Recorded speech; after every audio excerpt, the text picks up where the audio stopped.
Hello, wrestling fans, and welcome to the latest edition of the We Can't Wrestle podcast. The Brothers Max in here with you. I'm Nate. That's Aaron. Hello, everybody.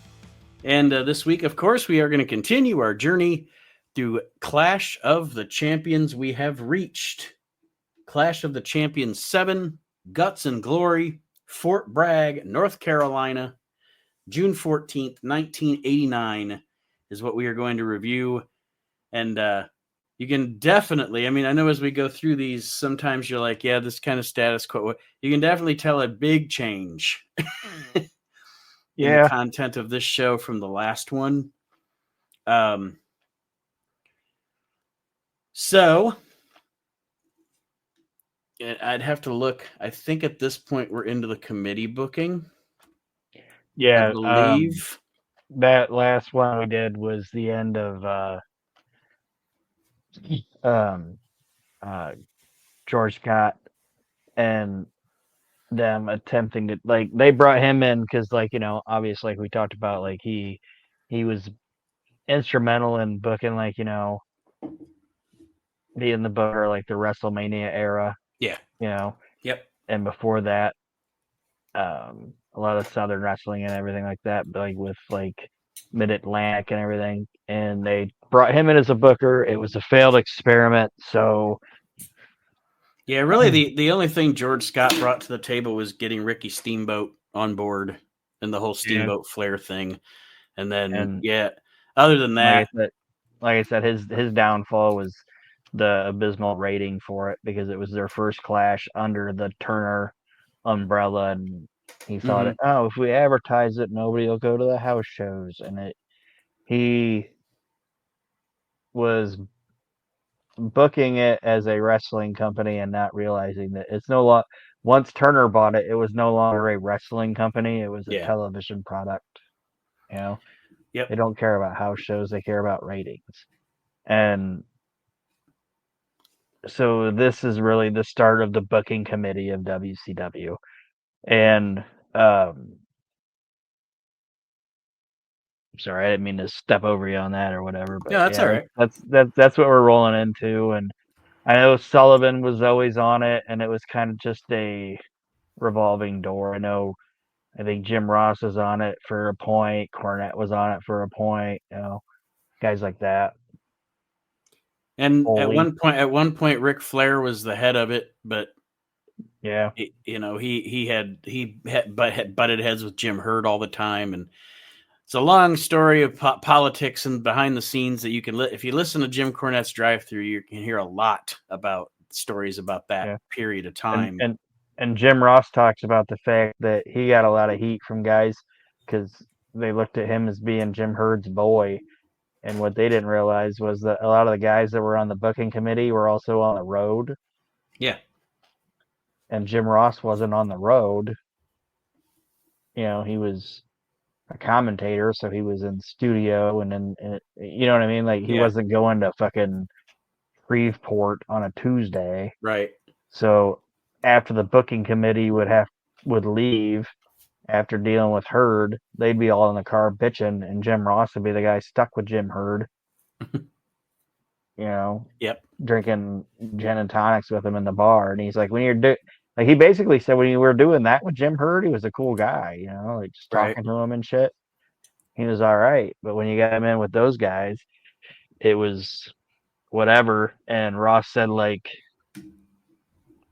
they'd have ideas, put it all on paper, they'd leave, and then Herd would change his mind, talk to whoever, and then shit would change when they came back, and they all assumed it was Jim Ross fucking playing politics. And he's like, I wasn't doing, you know what I mean? Like, it's like I was just the guy stuck with him, so everybody just assumed he was I was his boy or whatever.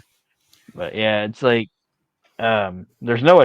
I tried to look. I always like to look at attendance because that's a good key point. There wasn't any attendance that I could find for this show, and I think I'm assuming it's because it's on the Army base, so they probably just however many guys they could fit into the building were welcome to come into the building. Before we get to movies and music from June of 1989, I did want to read the comments from the YouTube from last week's show from our friend Rigamus11. Starts out, Dean Malenko easily makes my top 15. So you guys are obviously in agreement on Dean Malenko.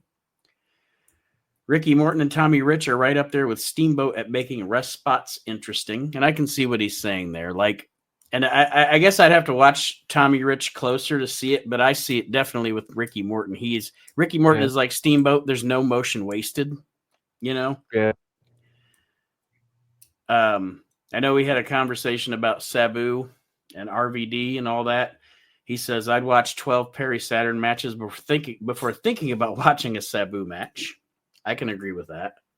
I think and I don't remember the exact conversation, but I think I brought up like the comparison of like a guy like him and a guy like Sat. I don't know what we were talking about that brought that up. That's okay. I don't quite remember either. He says, I love JYD too, but the end was pretty bad. His headbutts looked comically bad at the end. I remember watching a match versus Sting and feeling sorry for everyone involved. I know what he's referring to because we were talking about it didn't matter that he had gotten out of shape and everything. You know, he was over with the crowd, et cetera. And that's kind of what we were alluding to. And I see what you're saying too, Rigamus. I totally see it. But like I said, at that point, I think he was just, quote, like I said, playing the hits, you know, old Frankie Valli up on the stage, going through the motions. And then talking about, did he have another comment? Sorry. Yeah. Last one. I think Muda is overrated for his American work. I'm the same age as you guys, and I was enthralled with Muda in real time, but looking back on it as we do, his work seemed a little lazy. As far as Japanese wrestlers go, he's no better than 6th for me, maybe probably lower. And again, a lot of that probably goes to the fact that I self-professed don't watch a lot of Japanese wrestling. I just don't. I'm not, and I'm not one of those guys that's going to come on my podcast and try to sound sophisticated or whatever and say I do.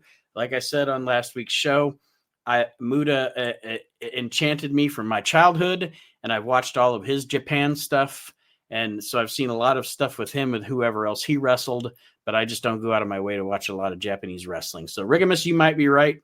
You know, if I watched more Japanese wrestling, maybe I would rank him lower, but he is my personal favorite Japanese wrestler. Rigamus, you might be right. I may be crazy. But we just may be the lunatics you're looking for. And I'm assuming this isn't like a Charlie from Starksville situation and Regimus is real. No, yes, he's absolutely real. It ain't me, buddy. It ain't me. I ain't got time to comment on my own YouTube videos. All right. I forgot what I was gonna say when I thought I interrupted you. Sorry. It's all right. So it must not have been that important. So we'll move on to whatever's next. Are you doing songs and movies this week?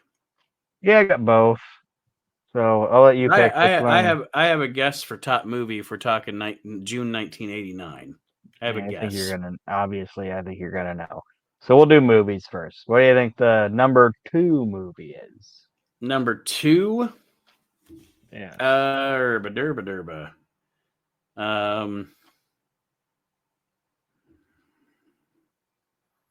It is an action movie. Okay. An action movie and a series.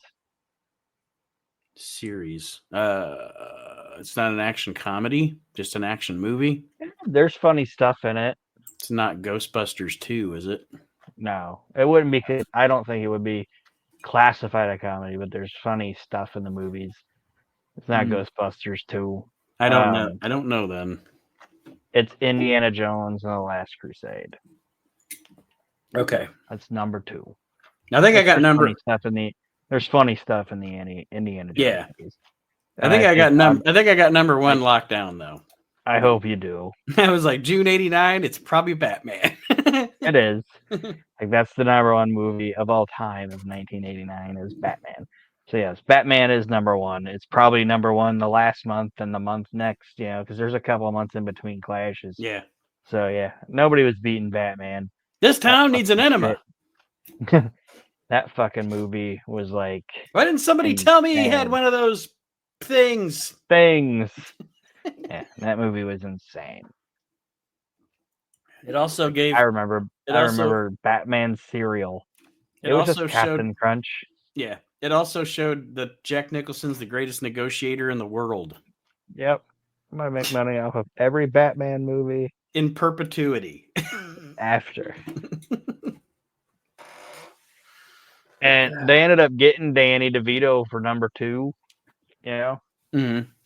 But it took a minute, and I read that like he asked for uh like a Nicholson deal, and they were like, "Nah, we really want you, but you're We'll not just find fit, another short, Nicholson." fat guy. Yeah, Sorry. we'll just try another. I think I think I think Newman's available. Can get him. We might even be able to get Burgess Meredith to do it. Yeah. Now, see, the songs for June of '89, when I was trying to think about it, because I really don't, because I like, you know me, I like trivia. I like to try to guess things. I don't like to cheat. I don't think you'll get either one. So I was thinking about it earlier, because like I said, I'm not a cheater. I don't Google the shit or anything. And I was totally drawing a blank on like even mid '89 songs. I keep Well, thinking Fine Young Cannibals because they were like a no, big fucking deal in '89. not now, not Maybe in Bat June. Dance? Is Bat Dance up there? Prince? Now No. it's funny because you said Ghostbusters 2 as the number 2 movie. Yes. It wasn't the number 2 movie, but the number 2 song was. You want to guess? The Bobby Brown Ghostbusters song? Every little step you take. I will be there every day. You know, like they play that song like when they're going into the museum and they get like the Mm-hmm. slime and all that shit on them, like the hate juice or whatever. So yeah, so you were kind of right when you said like you were on the right track when you said Ghostbusters 2. So Bobby Brown's even in that movie when he plays like the doorman or whatever. But yeah, so every little step you take was the number 2 song, which is a good song. And then the number 1 song was by an artist that was like every lady our mom's age at this time thought was like the bee's knees. George Michael? No, it's a female singer. Oh. Oh, okay. Like she's singing our songs, man. Um, it's a Bette Midler song. Oh. Wind Beneath My Wings. Yep. You are the wind beneath my butt. So yeah, she was making like a lot of movies at that time and doing Yeah. shit. I just remember like a lot of the white ladies in '89. Doug Yeah. Bette Midler. It She was made that movie. I can't. she was what white ladies in '89 to what Barbara Streisand was to white ladies in '79. Yeah, like she made that. I can't. She made a series of like she made a couple movies. Like Well, was she in that? she made that Beaches movie Yeah. where Barbara And then was Hershey's she? dying or whatever. Yeah. Was she in that? Death Becomes Her movie too I think with Goldie Hawn so. Yeah, I think so. And she or was whoever in it was. And yeah. she made that. She had that song, the Over the Shoulder Boulder Holder. So chicks dug that. It's funny. It's about her bra and her tits. You know, like yeah. Anyway, those are the movies and the songs. I don't see a lot of guys pulling up listening to Wind Beneath My Wings, but they might be listening. I'm sure Ranger Ross was listening to Every Little Step You Take And Bat Dance. and Bat Dance, Party Man. Hubba hubba hubba, money, money, money. Who do you Who do you trust? trust? Tim All right. Burton refused to direct that scene. By the way, did you know that? I did not. He Because fucking that was hated. the big commercial scene, pretty much. He hated the fact that Prince was involved in it. Fucking hated it. And they made him like somebody else wrote that and like that scene, like they insisted on having that song, that Party Man Mm-hmm. song in there, Mm-hmm. and Jack dancing to it and shit, and he just like his secondary director had to direct it. He's like, I don't have anything to do with that. Fucking hated it. Well, all right, Tim Burton. I'm sure you got paid, motherfucker. He did. All right. So we're starting Clash, like I said, Clash of the Champions 7, Guts and Glory, June 15th, 1989, Fort Bragg, North Carolina, at the Rich Epps Fitness Center at Fort Bragg, obviously.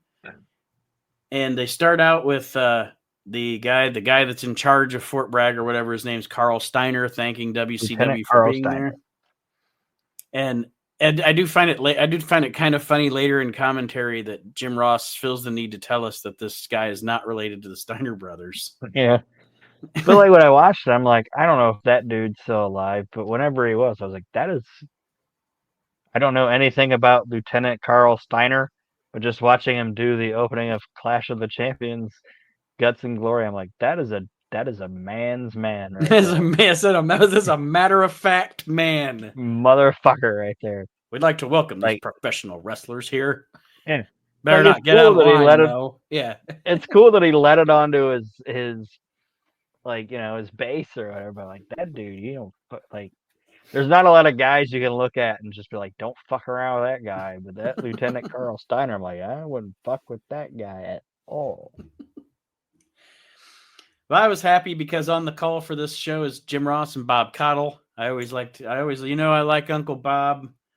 Yeah, And I think JR and Bob Cottle actually work really well together. I mean, they're you know, neither one of them is the quote unquote color guy, but I think that as a kind of a sports style announced team, I think they do actually work really well together. mhm. Um, since the last show, obviously the Music City Showdown has happened, so we've had Flair and Steamboat's final match, and then the big beautiful angle between Terry Funk and Ric Flair with the pile driver on the table. Mhm. There's going to be an interview with Flair later on. And there's that thing happened, and sorry, I don't want to get too into the weeds or whatever, but I remember like reading in Flair's book when he was talking about that, and then they'd have like little excerpt interviews with people that were around at the time, Mm-hmm. And Steamboat said he didn't know that shit was gonna happen, and he looked like he heard the crowd reacting and looked back and saw like Terry putting him through the table and was like, "Oh." They're And he's moving like, "I was a on. little I Yeah. was a little disheartened because I thought, oh, we were gonna get some more out of this. Like, we got like 3 fucking matches out of this thing, man. And you guys went like 6 fucking months. What? Yeah. It was done, dude. It's time to move on, man." But anyway, And then we have of course the officers singing the national anthem, and I wrote down, man, it is already hot in there. Those guys were poor guys singing that yeah, national anthem covered in yeah, sweat. they were all that was rough. Um, but every time, like anytime the national anthem plays, in front of a big crowd or whatever you're looking at in any kind of sporting event or whatever, when the crowd pops, you feel it, Yeah. especially when you're in it. But like when that crowd lost their shit, it's like it was like even cooler because it's like these are the dudes. You know what Yeah. I mean? Like, Yeah. so I don't know if that makes sense. Oh yeah, it It's totally like does. this is Totally does. this is their boys singing the national anthem in front of their Mm-hmm. boys. You know what I mean? So Yeah. it's like, yeah, that's good shit. And Yeah. But it's yeah. like I said on last week's show. Like when you watch this show, you can just tell it's hot in there from the very beginning. Well, yeah, and if you look at the crowd, like at first the crowd, they're all wearing their shirts, and like some of them have their kids there, but for the most part, it's a male dominated crowd, and it's a bunch of guys like having their first Coors Lights, and they're Mm-hmm. fully dressed. By the time you get to this show, like every dude has their shirt off. Then we get a segment showing the Steiner brothers, Missy Hyatt, and Ranger Ross doing some training, some wall climbing and things with the soldiers. Um, and then Jim Ross. Did you notice after it, Jim Ross, when I don't know Missy fell or something, Jim Ross was like, "I think every guy helped Missy." Every guy helped Missy into all her them jump soldiers gear. helped Missy with her jump gear. That was what it was. Yeah. But, yeah. I Of love course. I love like I love on the sly sarcastic Jim Ross. He even we'll get to it. We'll get to it though. I'm not going to get to it yet. Yeah. It's because he does something else during this show that cracks me the fuck up. All right. So the first match on this show, it's the WCW Tag Team Championship Tournament. The semifinals of it. Yes, the semifinals of the tournament. And I don't exactly remember the reason. I mean, I know the reason was they wanted Jimmy Garvin to be part of the Freebirds, but I don't exactly know the reason that they said on TV why they needed a third Freebird here. I think it's just because they were I don't- trying to bring back I don't remember. Like the Freebird rule and all that. Right. I couldn't remember if there was a storyline reason for it or anything why they didn't just have Michael Hayes team with Gordy. Storyline wise, I know why they wanted to introduce Jimmy Jam Garvin into the Freebirds. I get it, but it is the Freebirds against the Dynamic Dudes, and something I wrote down here. If not saddled with the goofiness, I don't understand the hate on the Dynamic Dudes a lot of the time. Because I think Shane Douglas and Johnny Ace were actually a pretty good tag team. Well, I was gonna say the same thing, but about the Freebirds too, because like I'm a fabulous Freebirds fan. Right. Like Buddy Jack, Terry Bam Bam, Michael P.S. You know, can't deny that shit. Mm-hmm. All right. One of the greatest factions in the history of professional wrestling. And then you know me, I'm a Jimmy Garvin fan. Yes. Okay. But this incarnation of the Freebirds, they start right here. It's okay, you know. But like when Bammer left and like they started becoming glam and all that shit. To me, that wasn't the Freebirds. Right. So I was like, whatever. It seems like discount Freebirds. Like if they would have called them something else, you know, I wouldn't have had a problem with it. And like Michael, if they would have been like Michael P.S. Hayes, Jimmy Jam Garvin, the whatever. Right. You know and Michael Hayes and the Freebirds thing. Okay. Like I know that people sometimes think it's funny that I think it's appropriate that through his whole career, no matter what incarnation of him he was, well, after the Rockers, obviously, that Shawn Michaels used Sexy Boy. He still uses it to this day, right? Yeah. I'm with you even more in that I don't think that the Freebirds or Michael Hayes ever should have stopped using Bad Street. That whole "I'm a Freebird and what's your excuse" thing. Yeah, that's what like, I'm saying. It's like to me, that's not the Freebirds. Right. It's stupid. So they should have just called him something else. Mm-hmm. You know? I agree. And I'm the same way with the Dynamic Dudes. Like if they wouldn't have tried to make them like Surfer Boy, I shouldn't say Surfer Boys because they were skaters.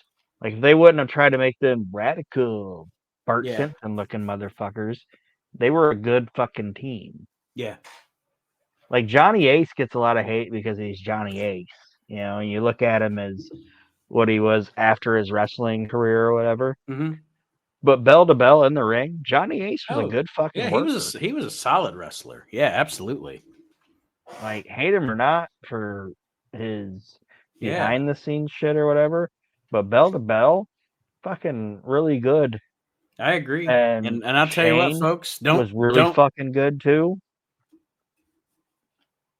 I was just gonna say, and don't forget about it.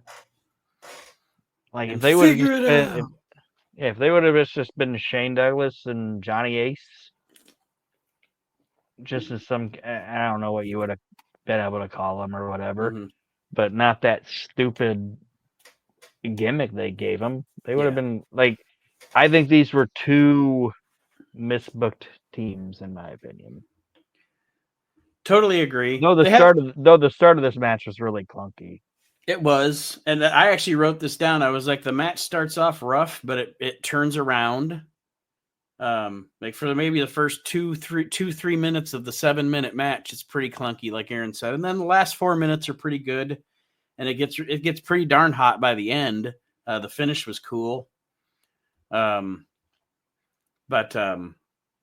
excuse me. Of course, we get referee interference, Freebird distractions. Michael Hayes gets a DDT on Shane when Shane I think he gets Jimmy in a sunset flip, maybe, or something to that effect, some kind of a roll up. Like but Hayes roll or whatever. Victory roll, that's what it was.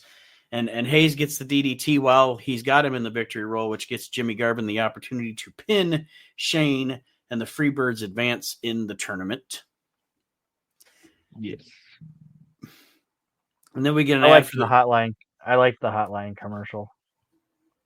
That's I did too. There. Yeah, we get the hotline ad with the Swiss Army knife of 1989 World Championship Wrestling Jack Victory. Yeah. Jack Victory plays like 27 different roles in WCW in 1989. Yeah, him going up there and the dun dun dun dun dun dun dun, and it's like, oh, that's Jack Victory on the. Yeah, and then fucking Paulie hitting that guy with the phone, and it did like ka-chunk. I was like, this is kind of a fun commercial. Yeah, and you can, so you can call him Monday night Jim Ross in the Ross Report, Tuesday night Lance Russell and somebody else, and Burt Prentice, and it wasn't all Mean Gene Okerlund giving you news. The funniest thing though, and they talk about it a couple times though, is Jim Ross is putting over the hotline. It's like, if you call right now, you can hear commentary from Lance Wright or Lance Russell and who was it? Who was the other person? Was it Joe Pedicino?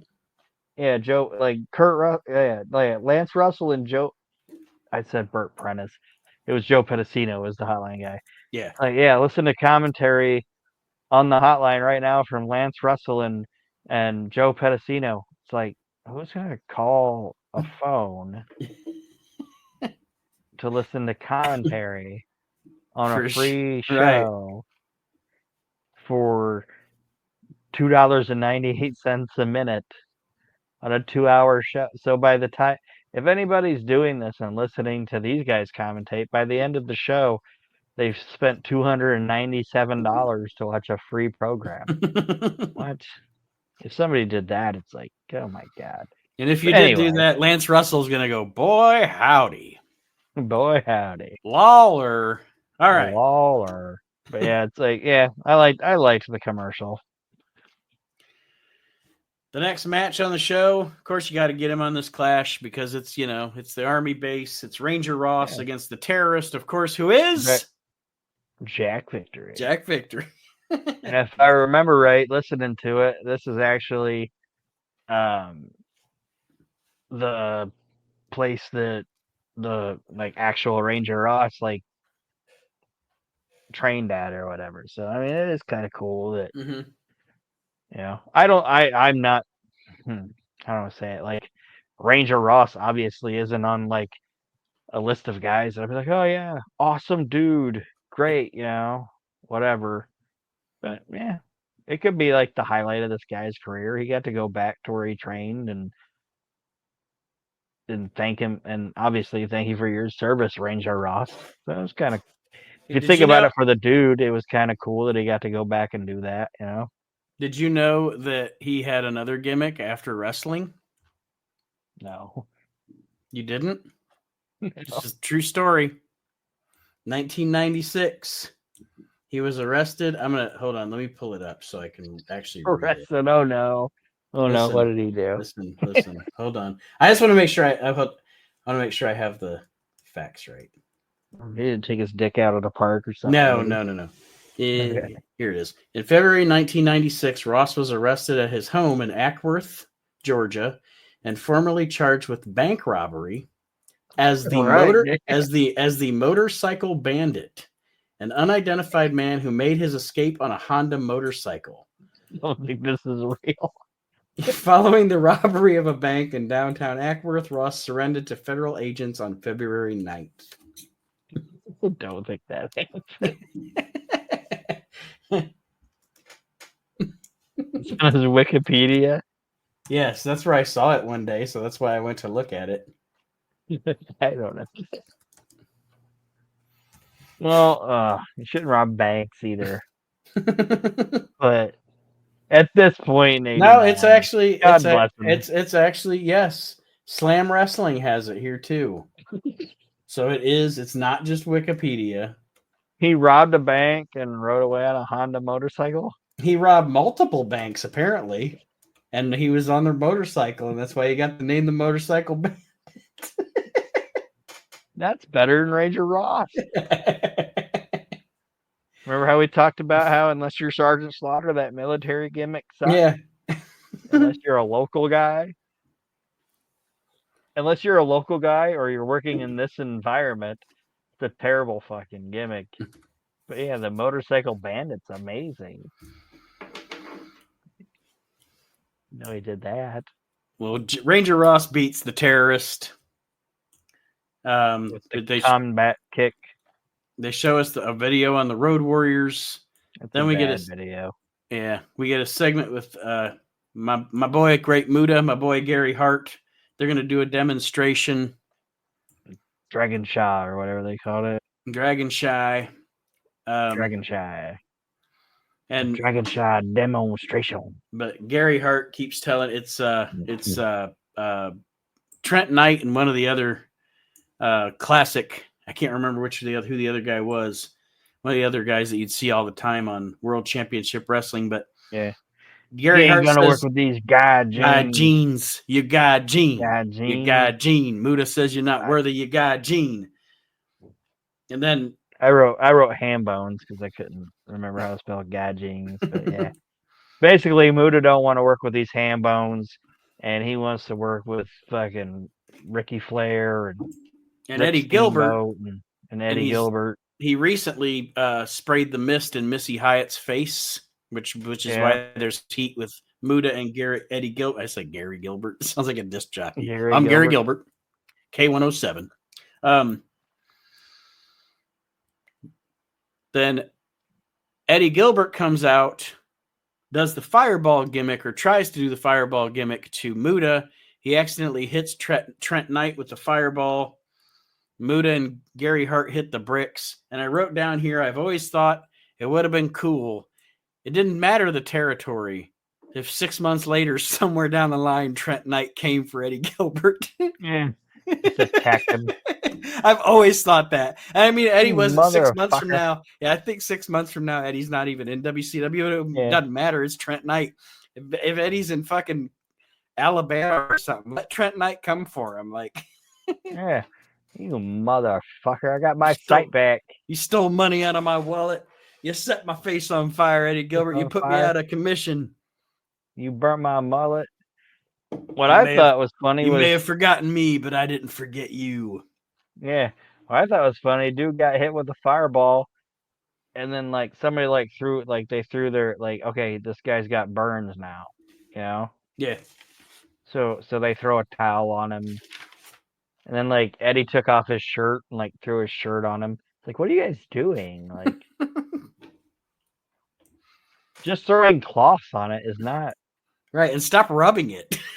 Yeah, stop throwing... It's kind of like Richard Pryor. Don't wash me. Yeah, we're going to wash you, Richard. Oh, I was getting really excited about getting washed. Don't ever wash me again. Wash me again. But yeah, it's like, oh, I'm burned. So, okay, it's like, we're just going to throw, it's not even wet cloth. Yeah, it's like, we're just going to throw dry cloth on you now. Throw it into your sticky flesh. It's like the worst night of Trent Knight's life. Like I said, he should have come for Eddie Gilbert one day. Yeah. Now we're just going to throw linen on you now. Like, this is doing me no good. Up next is the first ever inductee into the We Can't Wrestle podcast Hall of Shame.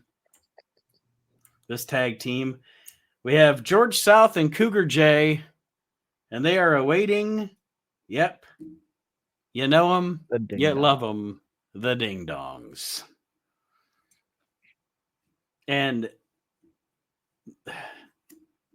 it's funny because Jim Ross gives up on it the minute it starts happening. Bob Cottle's a fucking old timey wrestling soldier. He tries to fucking give it the good college try to put it over. They're ringing the bell on the tag rope. It's just the crowd turns on it terribly. Everybody's seen this. Their entrance music's horrible. If you listen to this show, you like 90s wrestling and 80s wrestling, you've seen this debacle. Of course, the Ding Dongs win. I wanted to write down here. Did you hear Jim Ross criticize himself? No. So they do their finishing maneuver, whatever, their finishing maneuvers. The Ding Dongs win the match, and Jim Ross said, "Oh, look at that. They dingied their way to victory." And then he went, "That was horrible." And I don't know if he was saying what he said was horrible or the whole thing was horrible, but on TV he said that was horrible. He probably said they dinged their way to victory to say that was horrible, to make it. So I don't he know if could I'm so getting he too could into the say weeds. that was horrible. So he could say that was horrible without being able to say that was horrible. And the funny part is like all of it's funny. But like we talk about like, when you talk about like gimmicks and that and all that, it's not an indictment of the people that are saddled with it. Mm-hmm. Because the guys playing the Ding Dongs actually weren't bad workers. Right. Like if you watch the body of the match of the Ding Dongs, yeah, it's just a tag match. Yeah, it's a tag match, and the Ding Dongs, they didn't do terrible in the ring, but the gimmick and just everything about it, and they're from Bellevue, and just it's like, oh my fucking god. Well, Jim Ross summed it up great. That was terrible. It was hard. That was terrible.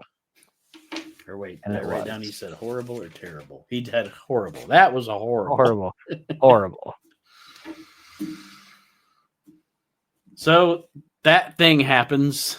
We never see the Ding Dongs again, obviously. I don't think they ever even wrestled on television again. I think they had a couple things. They had a couple like worldwide type shit. But yeah, it wasn't much long after. So then we get a kind of a rematch from the last time we had a clash. This match isn't as long, so it isn't as fantastic, but it's still decent. This is in the tag team tournament, though. It's the Midnight Express versus the SST. But at the beginning of the match, a fan decides to get in the ring. Yeah. And it's that fan versus the Midnight Express and the SST and Jim Cornette and Paul Heyman and the referee. Like, I loved how Stan Lane just walked up to that guy and just stared at him. Like, Do you know how good Cornette was here in this situation, though? Cornette got in the middle of it and said, we're gonna do you a favor and we're gonna let you sleep this one off. Mm-hmm. That's literally what he said. Yeah. He said, "Hey, buddy, we're gonna do you a favor and let you sleep this one off," because he got in the middle. He knew. of four guys that were like, right now. I think if that would have been any other situation, Jim Cornette probably would have let it happen. Mm-hmm.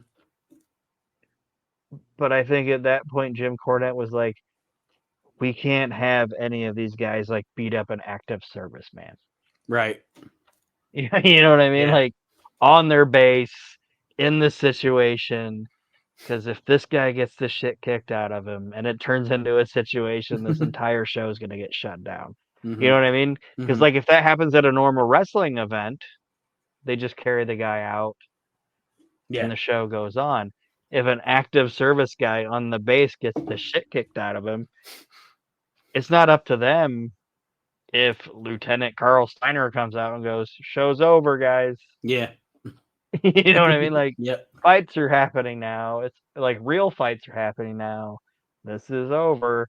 So I think that was like the very good mind of Jim Cornette being like, "Whoa, Yeah. I'm just He gonna knew. go He ahead knew. and defuse this Yeah. situation He knew. He knew. right He knew. now." He had to diffuse it. And like I said, I mean, you could see, especially Stan Lane. Like Stan Lane was like, Nope, like nope. this ain't gonna Yeah. happen. So yeah, I think it was like a really good mind of Jim Cornette to be like, this could shut this entire live program down. So I should probably do something about it. Well, once that gets resolved, obviously they go on with what they were going to do before, which means Paulie Dangerously and Jim Cornette getting a confrontation. And they start doing kind of their thing outside the ring while the Midnights and the SST have their match in the ring. I don't have any specific notes about the match other than it was decent. The referee goes down. The Road Warriors, who by this point are feuding with the SST because somebody got wise and turned them back into baby faces. And the Road Warriors come out, they attack the SST, and the Midnights win the match. Yeah, it was good. This was like they fuck up the beginning of it when Fatu went to get backdropped and fell right on his face. Mm-hmm. But I think that fan took him out of their momentum or whatever. Yeah. But once that got neutralized and they got back into it, what they did was good. I liked it. Let's see. Jim Ross talks about the tag title match coming up later on. It's going to be the Midnights and the Freebirds. They show us the footage from May 7th of Ric Flair and Terry Funk. No, I was just kidding about going on ahead and challenging you for the title. Yeah. The only thing when there's one thing like I've seen like in comments and shit that fans will say about when Terry pile drove Flair through the table. Mm-hmm. Like people complain because Flair put his hands on the table and took the pile driver. You know what I'm talking about? Yeah. That always bugs me a little bit. Absolutely. Like that guy got fucked up. Those are probably seriously fucked up. Yeah, and those are probably the people that think that it's really, really talented that John Moxley takes a bunch of spikes into his fucking skin.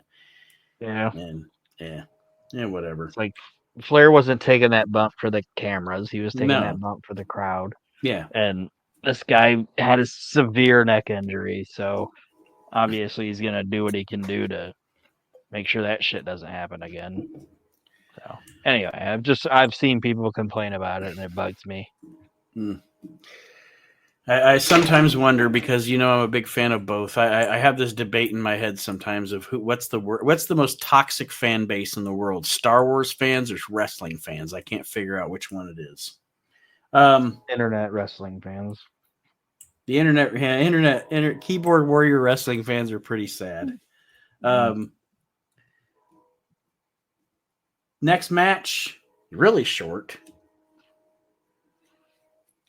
Compared to what I thought it was going to be, because I haven't watched this in a while, or at least probably not this match.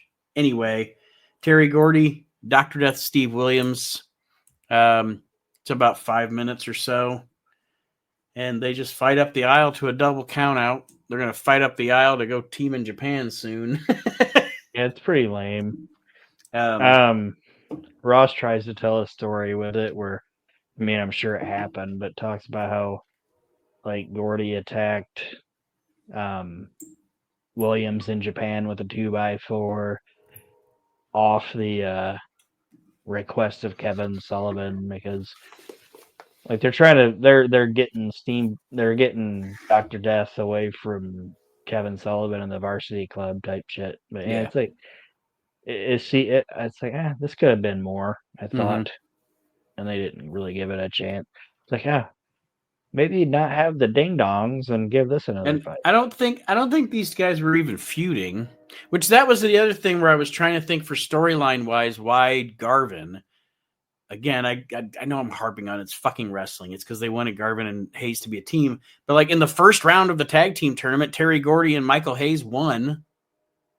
So what was the storyline impetus for replacing Terry Gordy in the team with Jimmy Garvin? It doesn't matter. It just makes me wonder. I want to go back and find stuff through some of my shit and see if I can find it. Because I watch a lot of wrestling. I can't remember everything. You know what I mean? Yeah. And actually, the fans give this the finish of this match a bullshit chant. No, I would have too. And then we get one of Aaron's favorite professional wrestlers of all time. I'm being sarcastic. But the next match is the debut of Norman the Lunatic with Teddy Long against Mike Justice. And I just know how much you love Mike Shaw. That guy fucking sucked. Anything about him was terrible. And I don't know.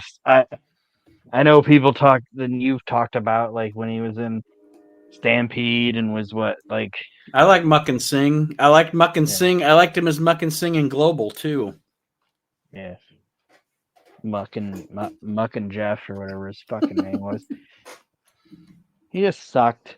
And anytime like he gets to WCW or whatever you want to call it at this point, and they try to do something with him as a heel, as like a monster heel, and it's like, oh, he sucks. Let's make him a stupid fucking retard character. Oh, sorry, you edit that out. A stupid, like, psych ward. a simple character or whatever. Yeah. And same thing happened with him when he got to Vince.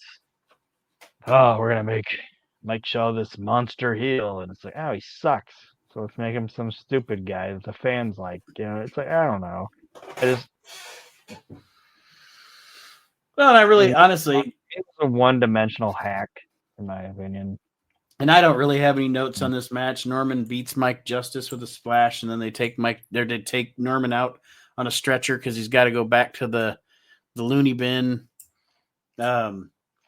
Which he's not supposed to want to do, but he lays down comfortably on the stretcher. See, here's my thing. I didn't like this, and we'll get to it later, and I'll explain my reasons why. But I didn't like this because nobody knew how to do. For some reason, WWF cartoony is different than when WCW tried to do WWF cartoony, if that makes sense. It was. But so this is way over the top. It's pretty stupid. I don't want to say I like it. I don't mind later on when he's like the lovable fucking idiot. Which we'll get to. We'll get to that later. But the reason that the WCW buffoonery didn't work and WWF's buffoonery worked was, I know he's a terrible guy, okay? So I'm going to preface that by saying, like, everything we know that he did behind closed doors was terrible. Lots of very talented people turn out to be terrible people. So yes, so you have to separate the art from the reality. So I'm going to separate the art from the reality. Okay. But Vince was funny. Yeah, absolutely. And the guys that were around him, like people talk about that type laughing or whatever. Mm-hmm. The shit they did was fucking funny. Well, and then for some reason they tried to, like Jim Herd tried to do or whatever, wasn't funny, and it was stupid. Like for some reason, and it is a very people. I know we're talking about pro wrestling, so using the word nuanced is funny, but it is a very nuanced thing. What the 80s and early 90s WWF did. Like, and I know we get into like 95 and stuff, and it's like a fever dream, like with Mantard shit, but I'm talking about like 85 to 93-ish. Like, for some reason, even though he's wrestling in his uniform, both of them, for some reason, the Big Boss Man and the Mountie still seem legitimate. You know what I'm saying?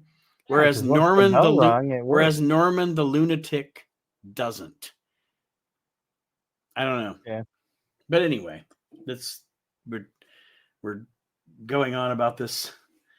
The Freebirds have a promo with Jim Ross. Fuck, it doesn't matter. The Freebirds do a promo with Jim Ross at ringside. We see a video for that's what I said. Times are changing. We're getting noticing a lot of new talent on this show. We get a video for Flying Brian.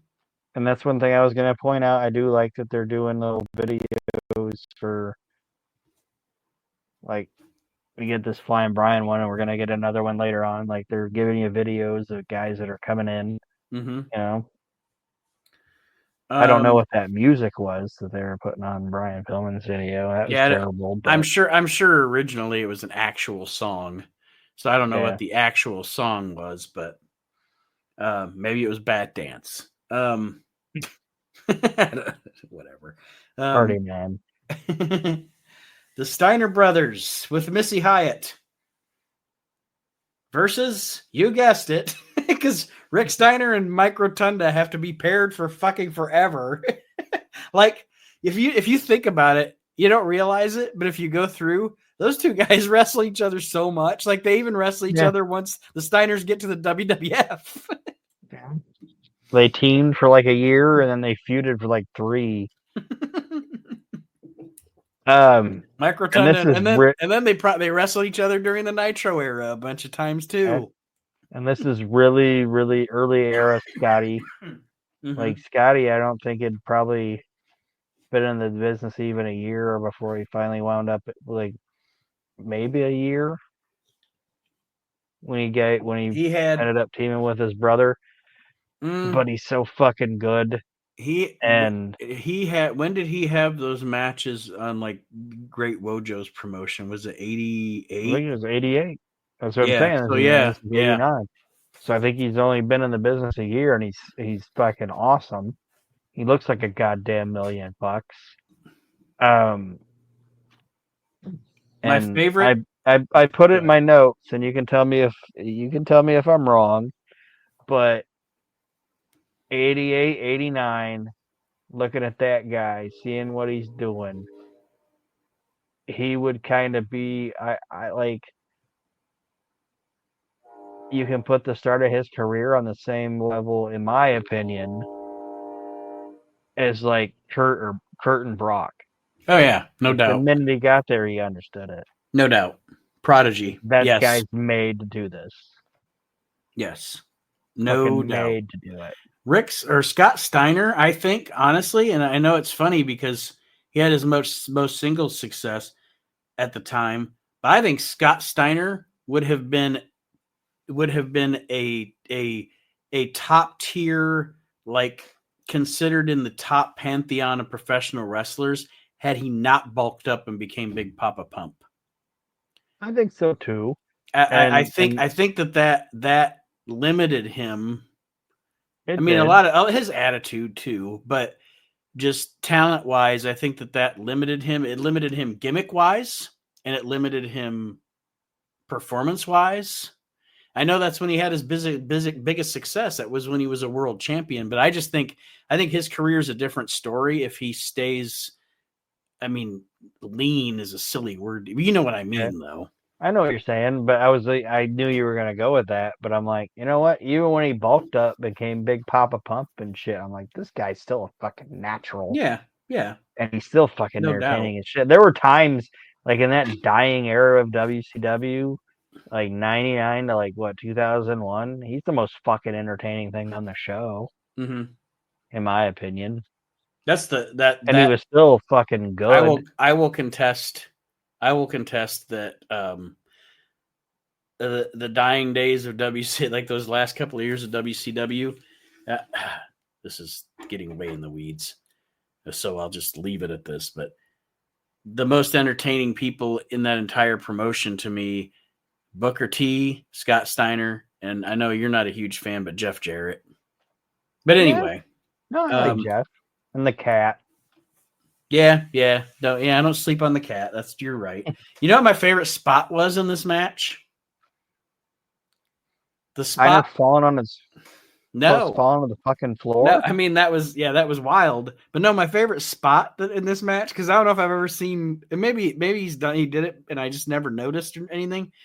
But there was the spot where Rick had Rotunda on the corner and Sullivan was on the apron, and he did the punching like the 1, 2, 3, 4. But he punched Rotunda, then he punched Sullivan, then he punched Rotunda, then he punched Sullivan. Yeah, that was fun. I That thought was that fun was because Sullivan tried to come and stop it. yeah. So he's like, I'll just alternate. Like that was fun. Like that was a fun house show, you know, Yeah, and I don't know if I've ever spot. seen that before. I can't say I that I hadn't have. either. Yeah, that worked. And the crowd just kept counting with it. I'm like, oh, that's Yeah. fun. The crowd got it. But Scotty taking that bump out to the fucking floor, I'm like, God damn. And then when he got in the ring and like I saw his back, I was like, God damn. Like half his fucking back was black and blue. Yeah. I'm like, that was fucking nuts. Like, I enjoyed this match a lot. I did too. I actually did too. The finish comes when Kevin Sullivan takes Bob Cottle's chair. Bob Cottle's like, he took the chair right out from under me. And Like, well, where else would it have been? Bob? Mike Rotunda uses the chair, I think, to pin Ricky for the victory. But yeah, Aaron. No, it's Scott. Is it Scott? Okay. Yeah, he hits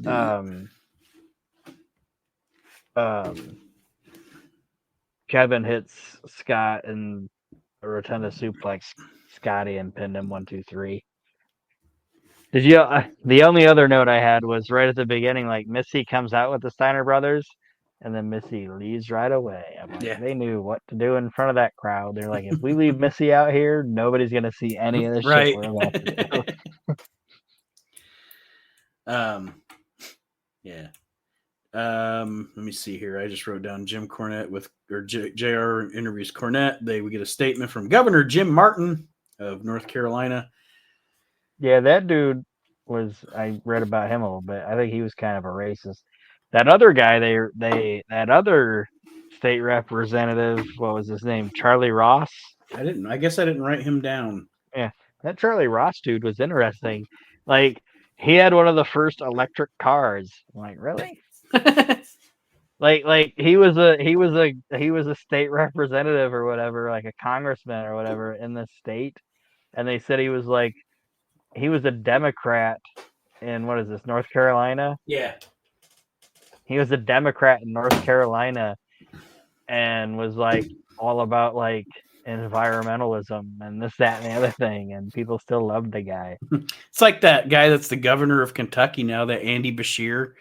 Like, he's a Democrat who's the governor of Kentucky, who has like the highest ratings of a governor of Kentucky ever. Like Kentucky right now is like the most copacetic state in the land. Like, everybody gets along, everything's cool. Like, they are not divided; they are united with this Andy Beshear. I'm like, that dude should run for fucking president. But anyway, but yeah, that Charlie Ross dude, like, he wasn't what you thought would have been big in North Carolina in 1989, but everybody loved him, and you know the main reason, like, he was all about the environment and doing this and like recycle and everything, but he was also like, you gotta take care of the tobacco farmers, and they were like, hell yeah, buddy. hell yeah. But anyway, we'll move on. And then this next thing, it is Sting, who is at this point the world television champion, which I like, against Wild Bill Irwin, which I don't. The fuck was Bill Irwin wearing? What were those boots? Like, he had like extendo boots and his big bushy hair and his stupid whip. I fucking hate that guy, man. Like, my one note is, or I have two notes. Sting looks really cool. Like, I liked this look. Like, I liked his look on this show. Mm-hmm. Like the white and black face paint and the white and black tights. Like, I liked Sting like I don't want to say it like I don't know if it's gonna sound stupid, but like I liked when he had like the solid color waistband around his tights and then whatever, and just anyway, this era of Sting I think is like the coolest he ever looked. And Yeah. he was built like a shit brick house at this point. So my notes are Sting looks really cool. Wild Bill is stupid. Wild Bill does like a really I'll give him some credit. He does like a really impressive suplex on Sting If you during the match. But if other you than that, if you want to know the Aaron's the long version of Aaron's opinion of Bill Irwin, you need to go look up the episode. I don't remember what number it is. There's an episode of the We Can't Wrestle podcast, and the title of the episode is Bill Irwin is a Squidbilly. it looks like a Squidbilly. So if you go find that episode, you can hear Aaron's unedited, unabridged opinion on Bill Irwin. It's somewhere in that episode. Fucking trash, man. Well, Sting winds up beating Bill Irwin here. Then we get another vignette video.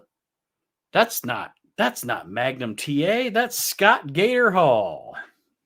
It's gotta be. It's gotta be Razor Ramon. Oye me, Chico. Take a look They were trying at the Gator Man. look at the Gator. Take a look at the mustache. And he's the most apprehensive Gator man in the history of Gator man. You know, Scott Hall was like, man, fuck this shit. Fuck that, man. Like Scott, like we're making him talk like he's actually Razor Ramon.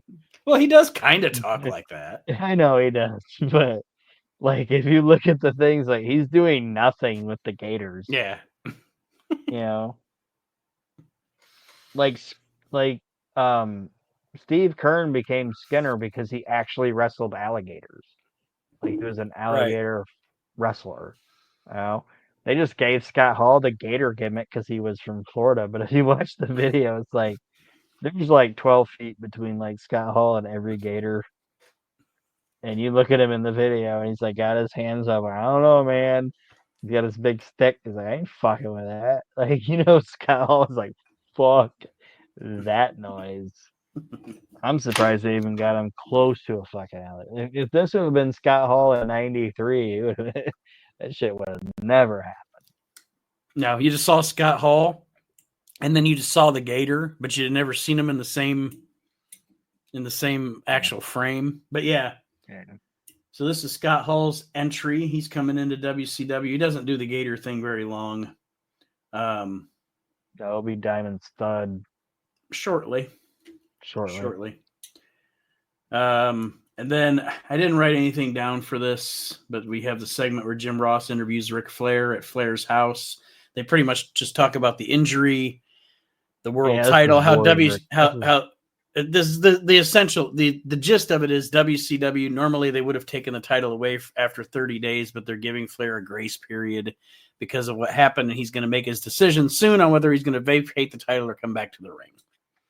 Yeah, that's just humble. It was too long. It was too long. It was too long, and it's like humble Ric Flair kind of sucks sometimes. Like, thanks for being in my home, Jim. I appreciate it. Oh, come on, man. This is boring. The next match on the show. Now, after the segment was done, Flair took that fucking neck brace off and the party started. I was gonna say him and Jim Ross. Jim Ross were like, they barbecued and had where's that bruise. turkey at? Where's that turkey at, buddy? Fucking rip. Let's see where this turkey fits into my plans. The next match is the Freebirds. Fucking good joke, dude. Thanks. You're welcome. The Freebirds and the Midnights for the tag title. I wrote down here it was a weird Midnight Express music. Yeah, I don't know what they had on this network used. Yeah, what was that? I don't know, because I mean, I actually, what's funny is I watch stuff on the network so much that sometimes my brain actually just lets the WWE network be the Midnight Express music because it's actually not terrible. It's not terrible. No. It's But close. this one was bad. I don't know why Yeah. they used And this. and they didn't even use it during the first match. Like in the first match, it was that do do do do do do do Yeah. do. The one they normally use, but this one they use something different. I'm like, what the fuck? Yeah, it was stupid. And this is the first match in the crowd where I noticed the crowd. I was like, this crowd is hot. This crowd is ready to go home. They're I rowdy. noticed Yeah. that it. I noticed that it dwelt. It like diminished a little bit. Hmm. And I don't want this to sound weird, but I'm like, because like when the show started, it was packed, you know, and I saw like some people with like kids and shit. I'm like, I think a lot of like some of this crowd was like, it's hot, it's late. I have my 9-year-old. It's time to go. Yeah. And you're on a military base, so they got to get up at like 4 o'clock in the morning. Yeah. So the military was probably like, some of you people gotta go. Um, Like I noticed a lot of the families dwindled out about this time. at the beginning of this deal, Polly dangerously nails Jim Cornette with a racket case. That I was like, Jesus Christ, they fit a lot in this racket case. I was like, they're pulling fucking sinks and fucking tools and wrenches and like, Yeah. Jesus Christ, how much is in this fucking thing? But anyway, Yeah. and it served its purpose. Paulie Dangerously, of course, and Jim Cornette are still feuding at this point with each other, and it served its purpose to get Cornette out of the match to make it so that the Freebirds obviously have a 3-on-2 man advantage, which actually benefits them because Terry Gordy does interfere in the match. The Freebirds win the tag team titles. I didn't have a lot of notes on the match, though. I don't know. I mean, it was You know fine. what? It was fine, and I don't have a lot of notes on it either. And I'm not saying it was my favorite team that went over, but the right team went over. Yeah, yeah. So you just put the free birds together. You can't have them lose the fucking tournament. Mm-hmm. You know what I mean? Because then it's like, whatever. If they just lost. So booking wise, the right team went over. Yeah, So everything made sense here. Absolutely. yeah, And then actually, if you look at the roster, there's more potential matches for the Freebirds as heel tag champs anyway. If you look at the current roster they got in WCW at this time. yeah. And then the next match is the main event. It is the number 10 contender versus the number 1 contender. Terry Funk versus Ricky Steamboat. I actually really, really liked this match. I did too. And I don't you're know why I'm saying actually. It's two of the best workers of all time. I don't know why. I just yeah. like you see those two and you think, are they going to mesh okay? And they actually did. They had a really good match here. Yeah, and you remember things more than I do, but I'm like, I don't remember these guys having a lot of one-on-one type interaction. They didn't because as they floated around in the late 70s and early 80s, they would be like one would be in one territory and the other would be in the other. Like Terry didn't really make his way down to mid-Atlantic a lot. And then as you went into I can't recall, and you know me, I know I have a pretty good vault memory for WWF. When they were both in the WWF during the expansion, when Terry was there with Dory, I don't recall them ever having a match against each other there. I'm not saying they never had a match against each other, but this is the only one that I can recall in a one-on-one type situation. Yeah. And Ricky did a really good job. I don't know if you noticed, like when he came out, like he was like waving at the fans and was all happy and everything. You know, like, hey, smiling. Yeah. But like the two times like he looked up at Funk who was in the ring, he looked at him just with this taste Mm-hmm. in his face. You know what I mean? Like you look at the crowd, be like, "Hey, how you doing?" And then we looked over at Terry's, like, "You motherfucker!" I do not And you like look this at the crowd, gentleman. be like, Yeah. "Hey, yeah." And you know, obviously, because he was mad about what he did to Flair, because like you know he respected Flair because they had the 3-match series and all that. That was like something that was cool because they even talked about. I forgot to bring it up, but like during Sting's match Like they even talked about how Sting wanted to get at Terry Funk because Sting had respect for Flair because of their Clash match. Mm-hmm. You know, 6 Clash. Like I thought they did a good job at having Flair's rivals being mad at Terry Funk about taking him out. You know what I mean? Because Yeah. it's like, yeah, we might have hated this guy in the ring, but But we we were didn't want to end his professionals. career, right? Yeah, that was good shit. And then something else we didn't mention that's going to go into this match is several times during the show, Jim Ross mentioned that the production crew or whatever had asked Lex Luger to come out and talk to the crowd, but he was refusing because he was upset about his ranking in the Yeah. top 10. Yes, because the fact that he's the U.S. champion, so he should be number 1, and But he's Steamboat's number number 2, 1. Yeah. so he's mad. So anyway, we'll go Well, on. the match goes on. Like I said, really good match. The ref goes down at one point, and then it really picks up with like the building toward the finish. Terry Funk hits a pile driver on the outside of the ring on Steamboat. They get in the ring. It kind of looks like, and this was actually a really cool hope spot from Ricky Steamboat, because if you're watching this match, you're thinking like they really sold it, like this was going to be it, like they were doing the Terry Funk pile driver gimmick again, you know. But Steamboat winds up firing back from underneath. He makes a comeback, but and as he makes the comeback, Funk did a great. And I mean, it's Terry Funk. He does a great job at everything. There's nothing he does that isn't great. But he does a great job of almost like going into a panic because he's like, this fucking guy's coming back from that. So he, in great heel fashion, decides, fuck it, I'm just going to get disqualified. And he hits Steamboat with the microphone. Yes. Like he like in front of the referee, does not care. Like, I'm ending he this. he doesn't oversell it. He doesn't undersell it. He just picks up the mic and just pops him right in the head with it. This is the easiest way out of this debacle. Pop. And I love the fact that they made sure the microphone was live when he did it. Yeah. You know what I mean? Like it wasn't like oh, he hit him with a microphone. Like when he hit him, it was like a boom. Like you heard it. It's like, okay. It was fucking great. Let me see. What do I have written down here? So, yeah, Steamboat wins by disqualification. And then Lex Luger comes out with a chair to chase off Terry Funk. Or we're thinking he's coming out with a chair to chase off Terry Funk. So he cuts a promo about the gist of it is, I'm hearing a lot of things about a lot of people saying I'm arrogant. I have a big ego. He's kind of like, well, I mean, you know, look at me. Like he's not being heel, but he's being heel. Like his promo is, I don't have ego, I have pride. Right. And the pride in me cannot be the number 2 contender. But let's get out of here, Ricky.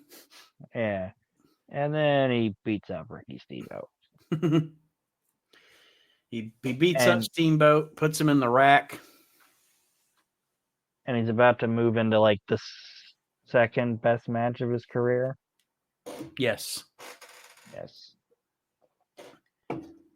Sting comes out to help Ricky after Luger gets out of the ring. They don't really have any confrontation between Sting and Luger, but it was a. I thought it was interesting that I don't know. It wasn't the same, but it was almost the same kind of a deal as Funk turning on Flair. You know what I mean? Like the motives were very similar. I was like, I didn't realize it until I was watching it again the other night. I never thought about it before. I'm like, well, it's not the same, but it is the same. It's kind of a rerun. The reason it's different is because the reason it's different is because Flair, as the wrestler, was telling Terry Funk, I don't think you're on my level. Right. You know? But with Luger, he's like Bret Hart would say, I don't think you got the jam. it was it with Luger. It was the company. Right. Like that's why I thought it was cool. Like Jim Ross was saying, like, "Oh, we've asked Lex to come out and talk to the crowd," and he's just like, "No, fuck you guys. I don't want anything to do with it." Right. But yeah, it's like I thought it was a really cool heel turn. I did I too. thought, And like if they would have brought him out earlier in the show and had him be kind of like standoffish or whatever, it would have been like foreshadowing, right. But to not see him until the end and the crowd's hot and all, it's like, oh yeah, they're gonna try to leave the fans happy with it. Like I thought it was well done. And just so you know, I mean, you probably already know, but this is going to be in this series of episodes of the show that we're doing on Clash of the Champions. This is going to be the last time we see Ricky Steamboat until late '91, because after his Great American Bash match with Luger's, when he has his little falling out and leaves WCW. So in this series of shows, this is the last time we're going to see Ricky for a while. So my question, of course, as we always ask at the end, if you look at the last Clash that we reviewed, which was the Ragin' Cajun, and to this one, do you think we have gone up, gone down, or stayed status quo? You cut out. Oh, have we? Can you hear me now? Yeah. Okay. From the last Clash, the Ragin' Cajun, to this one, Guts and Glory, have we gone up? Have we gone down? Or have we stayed status quo? I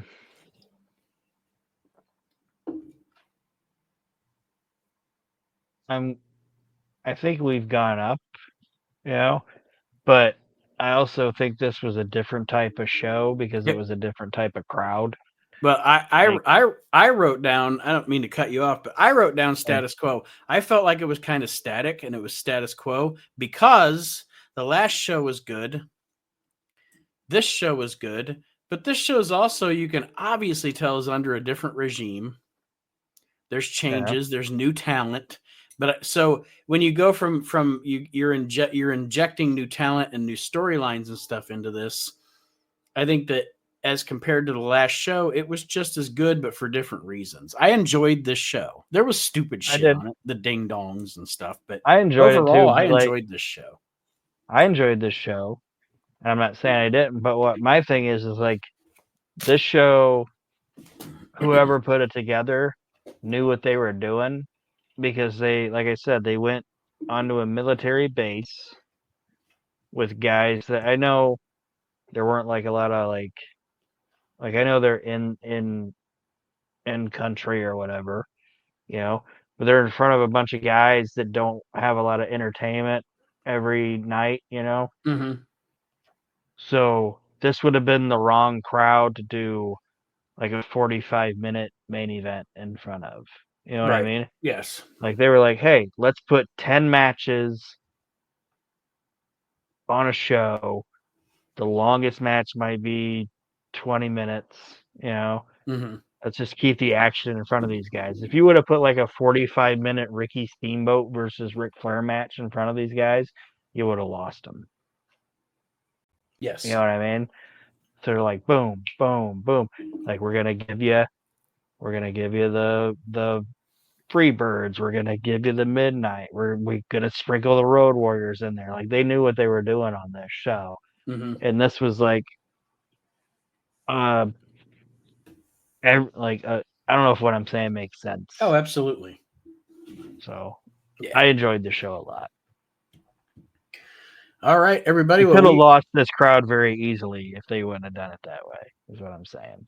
Oh, no doubt. No doubt. So the next show that we're going to watch in this series, of course, is going to be the 8th Clash of the Champions. We're going to be flash forwarding to September of 1989, and it's going to be Fall Brawl 89 Clash of the Champions. We'll get there next week. But as far as this week goes, I want to thank Rigamus for his comments on YouTube and thank all of you that are joining us on YouTube, watching, listening. We seem to be growing week over week. It's not, we aren't fucking Joe Rogan or anything, but I'm happy to see the growth on YouTube. And then, of course, we keep growing on the audio platforms too, because you can listen anywhere: Spotify, Podcast Addict, Podbean, anywhere you listen to your podcast apps. Please do tell your friends, tell your neighbors, tell anybody you know that's an old school wrestling fan, especially 80s and 90s, to give us a listen here at the We Can't Wrestle podcast. Join us on the WNR Podcast Network on Facebook. And unless you have anything else, Aaron, I've got a piece, so we're going to go. Okay, dude. All right, we'll see everybody next week.